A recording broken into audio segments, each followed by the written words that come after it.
Hello everyone and welcome back to Verse Talk. Now I know I'm late to the party and I know that I should have reported on this a long time ago or talked about this or Rant or whatever for a long time ago.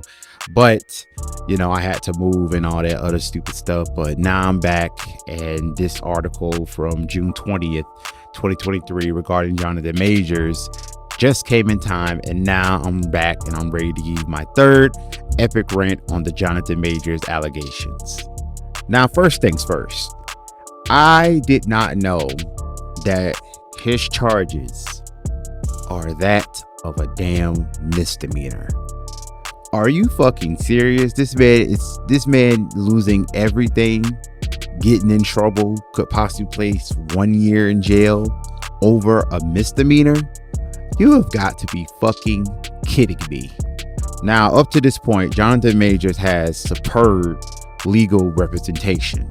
The name of his lawyers are Seth Zuckerman and Priya Chaudhry.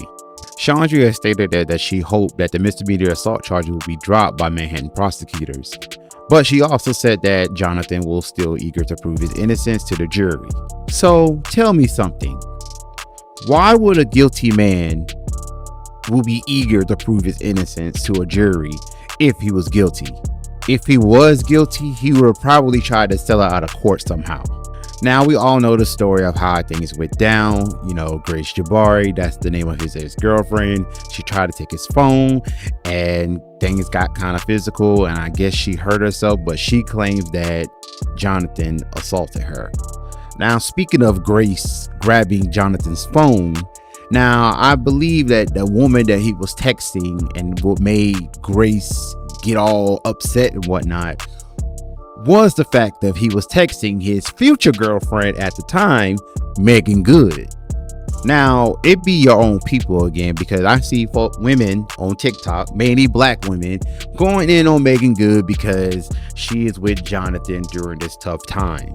Now, Megan Good came a long way since her small scene on Friday, Cousin Skeeter. She had a small role in that awful House Party 4 movie, etc. I feel that Megan is a good judge of character due to the fact of she wouldn't be with him if she knew he was guilty. And I'll explain why in a bit.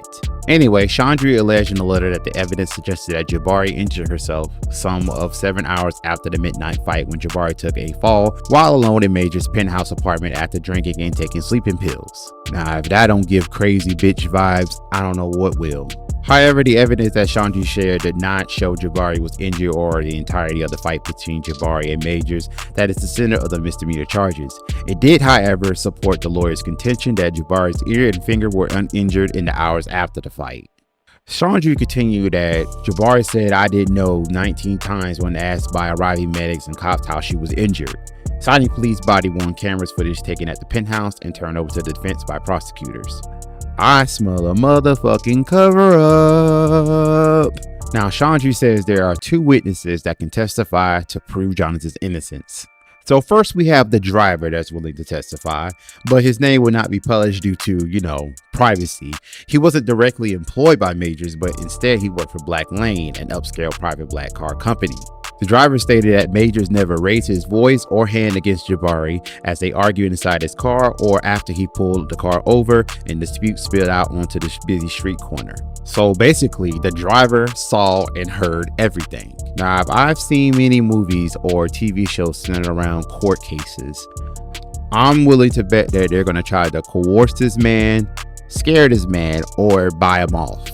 Because if the driver said he saw everything, that should be all the evidence that the court need to exonerate Majors.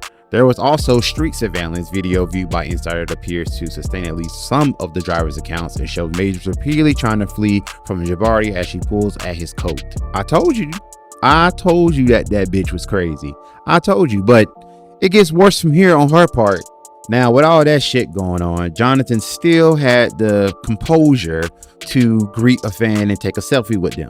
Now, Jabari has shown several signs that her finger was not broken. She ties her hair into a knot and she gathered her hair behind her ear. We next have a bartender who met Jabari is prepared to testify on Jonathan's behalf as well. Jabari and Majors went their separate ways and had 2 very different evenings.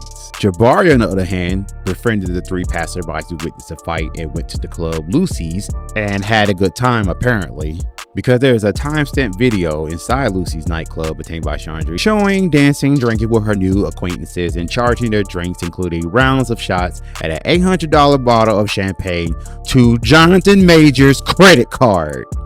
So not only is the bitch crazy, she is a fucking thief. And Jabari also had no signs of having injury to her right hand at all. Yeah, I bet that right hand got doggone cramped. That's the only reason she possibly had was swiping that fucking card all goddamn night. Let's take a moment of silence to look at these videos that were shared via Twitter.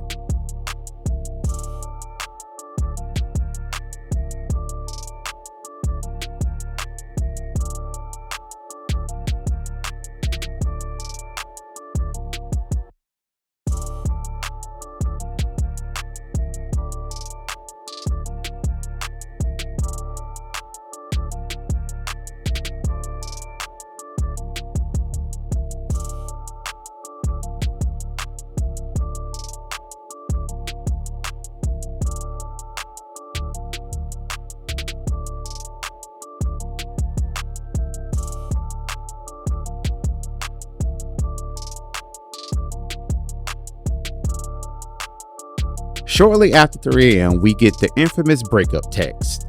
Chandra stated that as soon as Jabari saw that goddamn text, she jumped in that damn taxi so damn fast with Jonathan's card, mind you, and headed to Jonathan's penthouse apartment in Lower Manhattan. Now here's where I feel Megan Good comes in again. Jabari's phone went silent at 7:45 a.m. She had called Majors 32 times since they parted ways at midnight and had sent him a series of angry, jealous text messages accusing him of infidelity and begging him to call her. First of all, infidelity only applies when you're both married. Technically, like I said, legally, y'all are still single. Y'all could be in a relationship, but if y'all not married, he can pretty much do what he want to do, and so can you. Now, after she called 32 times with no answer, she sent a text threatening to kill herself. Now, mind you, why didn't Jonathan answer those 32 times? Because I believe that at that hotel that night, he was with Megan Good. Or in his case, Megan Throw It Back Good. Listen, if I was texting Megan Good, potentially trying to set up a meeting to get that ass, I would have doggone tossed Jabari ass on the side of the road with a goddamn $2 bill to damn catch the goddamn train all the way back wherever the fuck she came from. That's just me, and that just proves that Jonathan is better than me. Now, Jonathan hurries back and he finds Jabari half naked and passed out on the floor of a walk-in closet. And it was then that her ear was bloody and the knuckles of her right middle finger were swollen and bright purple with vomit on the bed and a bottle of sleeping pills nearby. Damn. This bitch really tried to kill herself.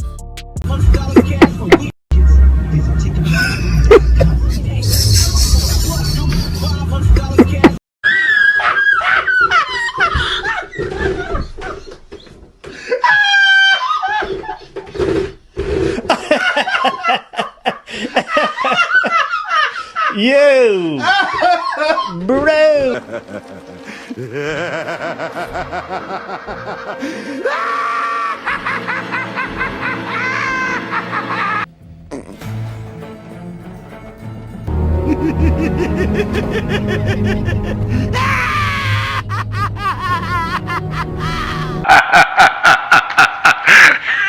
Fuck you. That is the most real, authentic, hysterical laugh of my entire life, because that is not a plan. It's barely a concept. You know, normally in a situation where a black man finds a white woman unconscious in his room with pills and drugs beside her, he gets scared and run. But Jonathan, you know, he didn't really panic and he called 911 doing the right thing. But we all know what happened next, and the police were there to figure out how a black man could afford this kind of apartment. Because I figured that the cops believe that they don't know who he is. However, I don't think there's not one person in this world, correct me if I'm wrong, I don't think there's not one person in this world that has not seen a Marvel movie as of yet. You have had to run to some kind of Marvel property at some point. Oh, and here's another kicker. Not only Jabari done swiped his credit card of $800, she has also allegedly stole Rolexes and diamond jewelry from his apartment. But they are refusing to prosecute her. Chandri stated right, and I quote, "It is heartbreaking that in 2023, a black man should still be afraid to dial 911, even to save a life." Now let's recap. We have multiple eyewitness accounts proving Jonathan's innocence. We have video surveillance showing that she did not have said injuries when both her and Jonathan parted ways for that night. Megan threw it back good. Jabari spending over $800 at a club with Jonathan's credit card. Sent a suicide threat and attempted to kill herself in Jonathan's apartment via alcohol and sleeping pills. Now, like I said in my previous videos, the only thing that Jonathan is guilty of is getting with these crazy ass white women. I'm just happy that he went back to that brown sugar. Oh, one more thing I want to address as far as like the women on TikTok, well, the black women on TikTok up here still condemning Jonathan Majors and whatnot. I remember, I forgot the video. I wish I saved the fucking video, but there was this one girl on here saying that, oh, this is only from the lawyer's perspective. You know, we don't want to hear that. We want to hear the truth, blah, blah, blah. But y'all believe Jabari's doggone perspective. Like, why y'all not trying to believe doggone Jonathan's perspective?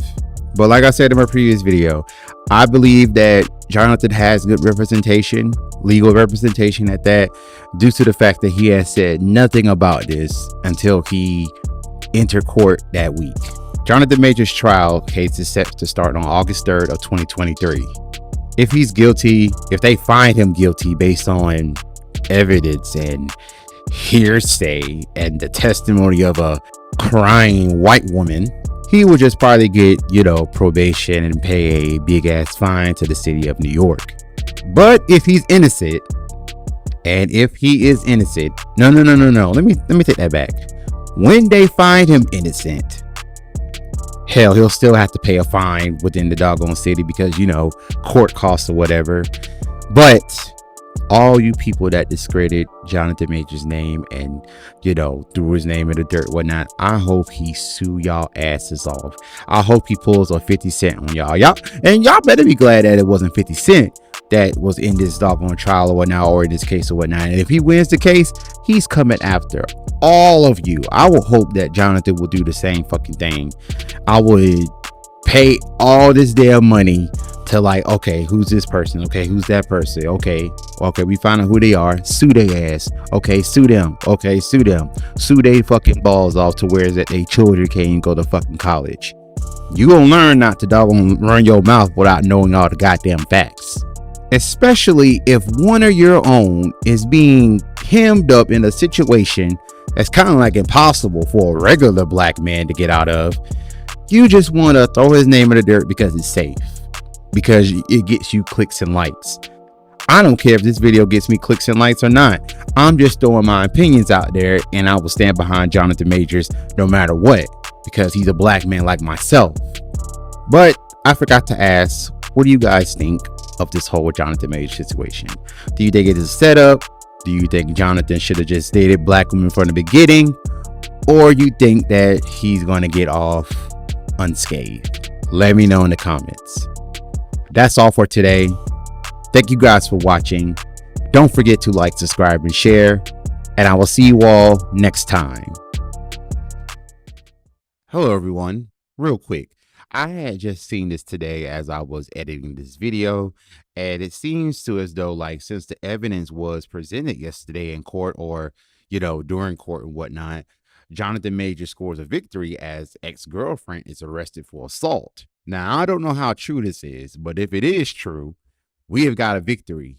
But Jonathan still has to appear in court for his allegations on August 3rd. And once all this is over, I really hope that he also sues the NYPD, because y'all knew this man was telling the fucking truth. This woman assaulted him, stole from him, and tried to kill herself in his house. This girl knew exactly what she was going to do before she fucking did it. And I hope to God, if this is true, I really hope they give that bitch no bond. Well, that's all for me for right now. What do you guys think of this alleged news of Jabari's arrest? Let me know in the comments.